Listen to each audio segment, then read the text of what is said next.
நாராயணா நமோ நாராயணா ஓம் நமோ நாராயணா.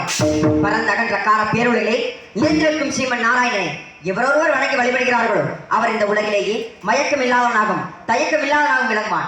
ஏனென்றால் காலத்திலே வசனமாக இருப்பவன், காற்றிலே தண்டலாக இருப்பவன், ஞானத்திலே ஒளியாக இருப்பவன், நான் மறைகள் வழங்க வேத முனிவனை அவதரித்தவன் ஸ்ரீமன் நாராயணனை அப்பெரும் பரம்பொருளான ஸ்ரீமன் நாராயணமூர்த்தியை தரிசனம் பெறுவேன் ஆடியானே. இன்று அதிகாலை எழுந்து யோக நிஷ்டையை கலந்து ஸ்நான சத்தியாவந்தன நேம நிஷ்டைகள் எல்லாம் முடித்து மூலப்பொருட்களை முறையை தரிசிக்க வேண்டி வைகுந்தம் சென்றேன். வைகுந்தத்திலே 1000 பணாமலுடைய ஆதிசேஷன் மேனியிலே ஆனந்த சயனத்திலே வீற்றிருந்த ஸ்ரீதேவி பூதேவி சமேதரான ஸ்ரீமன் நாராயணமூர்த்தியை தரிசித்து அவரிடத்தில் பூர்ண நல்லாசி பெற்று மறுகணமே கைலாயம் சென்றேன். கைலையிலே நந்தி பிருங்கி குண்டோதர வர்க்க பூதகணங்கள் பிடித்துள்ள சிவபெருமானவர் அன்னை உமாமகேஸ்வருடன் ஆனந்த தாண்டவத்தில் வீற்றிருந்ததைக் கண்டு அவரிடத்திலும் பூர்ண நல்லாசிகளை பெற்று உயிர் தொகைகளுக்கு விதிக்கென்னும் பகற்பளிக்கும் பரபிரம தேவனாகிய எனது தந்தையை காண வேண்டி சத்தியலோகம் சென்றேன். சத்தியலோகத்திலே நான்கு தேவனானவர் அன்னை கலைவாணியுடன் அன்னவாகனத்திலே விற்றிருக்க அவர்களையும் கண்டு பூர்ண நல்லாசிகள் பெற்று வழக்கம் போல் எனது தொழிலாகிய கழகத் தொழிலை கவனிக்க வேண்டி 14 லோகம் பவனி வந்து கொண்டிருக்கிறேன். என்னை ஏன் என் அனைவரும் கழகக்காரன் என்று அழைக்கிறார்கள்? ஆத்திரத்தால் போர் புரிவதன் முன்னே கத்தியாலும் புத்தியாலும் போர் புரியாமல் எனது நாவின் சக்தியால் போர் புரியக்கூடியவன் நான். அப்படி இருந்தாலும் நாளுக்கு ஒரு கலகம் செய்யாதபடி எனது அண்ணனிடத்தில் நாளுக்கு ஒரு கலகம் செய்யாதபடி என சிரமமாகப்பட்டது 1008 சொக்குகளால் எடுத்துச்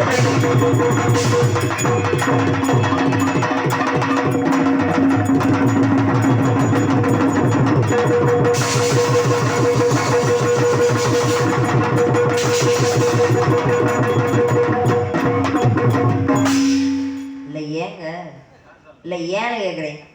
இல்லை ஏன் தலை வெடிச்சதில் உங்களுக்கு என்ன இப்படி ஒரு ஆனந்தம்? இல்லை இப்படி வெடிச்சு கொண்டாடுறீங்களே, ஒரு நாள் கூட வெடிக்க மாட்டேங்குன்னு பார்க்குறீங்க. நாங்கள் வெடிக்க விட மாட்டோம்ல, அங்கங்கே மூட்டிக்கிட்டே இருப்போம். எப்படி வெடிக்கும்? 1008 வெடிச்சா என்ன ஆகும்? வழக்கம் போல் எனது தொழிலை கழகத் தொழிலை கவனிக்க வேண்டும். 14 லோகம் பவனி வந்து கொண்டிருக்கிறேன். அதற்கு முன்னதாக அந்த வித்தக ஞான விநாயகனை வணங்க வேண்டும். எப்படி என்றால் நெஞ்ச கணகளும் நெகிழ்ந்துருக தஞ்சத்தரும் சண்முகனுக்கு இயல்சே செஞ்சல் புனைமாலை சிறந்ததே அந்த பஞ்சக்கரவானை பதமணித்து அந்த பணியை துவங்குகிறேன்.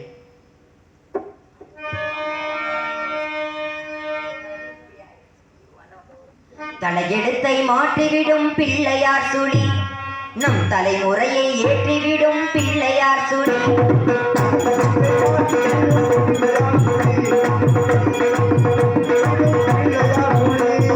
தலையெழுத்தை மாற்றிவிடும் பிள்ளையார் சுழி நம் தலைமுறையை ஏற்றிவிடும் பிள்ளையார் சுழி புகழ் உயர வாழ்வு தரும் பிள்ளையார் சுழி புகழ் உயர வாழ்வு தரும் பிள்ளையார் சுழி சுழி போட்டு விட்டால் எல்லாம் தரும் பிள்ளையார் சுழி தலையெழுத்தை மாற்றிவிடும் பிள்ளையார் சுழி நம் தலைமுறையை ஏற்றிவிடும் பிள்ளையார் சுழி பிள்ளையார் சுழி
ஒரு ஏழையையும் வாழ வைக்கும் பிள்ளையார் சுழி தலையெழுத்தை மாற்றிவிடும் பிள்ளையார் சுழி நம் தலைமுறையை ஏற்றிவிடும் பிள்ளையார் சுழி பிள்ளையார் சுழி பிள்ளையார் சுழி பிள்ளையார் சுழி பிள்ளையார் சுழி பிள்ளையார் சுழி பிள்ளையார் சுழி பிள்ளையார் சுழி பிள்ளையார் சுழி.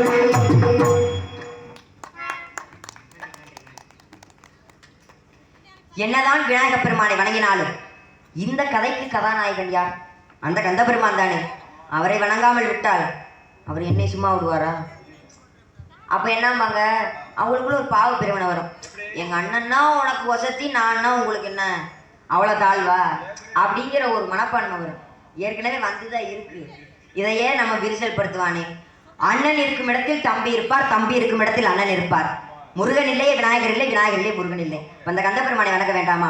முருகன் தனிவேல் முனினம் குருவென் தருகொன் தரியார் அறியும் தரமோ அது அருவென் துருவென் துளதன் இளதன் தொழியன் திருளன் எனனின்றதுவே என்ற அருணகிரிநாதர் திருப்புகழ் பாடலிலே அந்த முருகனின் கையில் தாங்கி இருக்கக்கூடிய அந்த சிறப்பு பெற்ற வேலை பற்றி சொல்லி இருக்கிறார். என்னன்னு, அது அருவமாக இருக்கிறதா அல்லது உருவமாக இருக்கிறதா, ஒளியாக நிற்கின்றதா அல்லது இருளாக நிற்கின்றதா, அந்த வேலுக்கு சிறப்பாக சொல்லக்கூடிய எப்பேற்பட்ட ஞானம் படைத்த எப்பேற்பட்ட யோகம் படைத்த எந்த ஒரு அறிஞராலும் அந்த வேலின் சிறப்பை எடுத்து கூற முடியாதுன்னு அருணகிரிநாதர் எடுத்து சொல்றார். அதுதான் அது அருவென்று உருவென்று உளதன் இளதன் ஒளியன் திருளன் எனனின்றதுவே அப்படின்னு அருணகிரிநாதர் சொன்னார். அப்பேற்பட்ட கந்தபெருமானை எப்படி வழங்குறது தெரியுமா?